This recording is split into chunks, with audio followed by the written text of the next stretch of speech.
સત્યની ખોજ સ્વામી રામા સુખદાસજી। મમે વંશો જીવ લોકે જીવભૂત સનાતન। આ સંસારમાં જીવ બનેલો આત્મા સ્વયં મારો સનાતન અંશ છે। ભગવાનના જ અંશ હોવાથી આપણે સર્વ ભગવાનના જ ઘરના છીએ।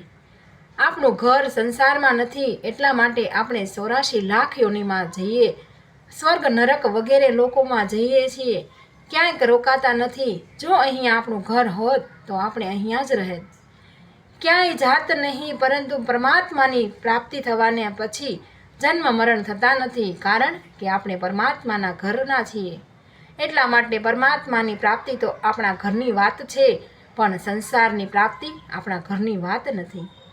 જ્યાં સુધી સાચા ઘરની પ્રાપ્તિ નહીં થાય ત્યાં સુધી અનેક ઘરોમાં ભટકવું પડશે। લાખો કરોડો વર્ષ વીતી જાય તો પણ ભટકવાનું બંધ થશે નહીં, પરંતુ પરમાત્માના ઘરે પહોંચતા જ આપણું ભટકવાનું સદાય બંધ થઈ જશે। આપણે પરમાત્માના છીએ અને પરમાત્મા આપણા છે।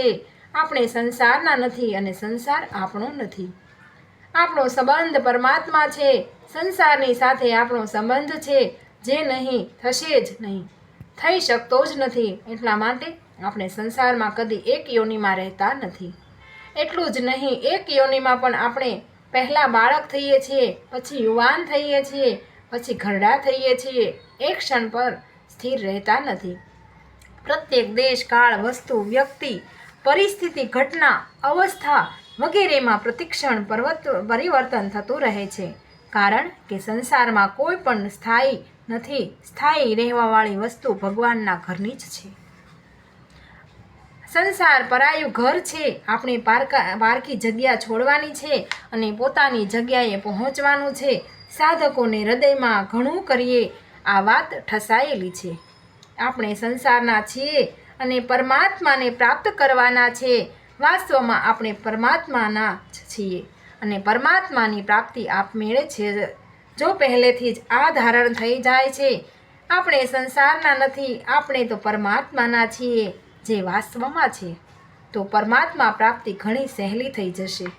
સંસારનો સંબંધ અનિત્ય છે, પણ ભગવાનનો સંબંધ નિત્ય છે।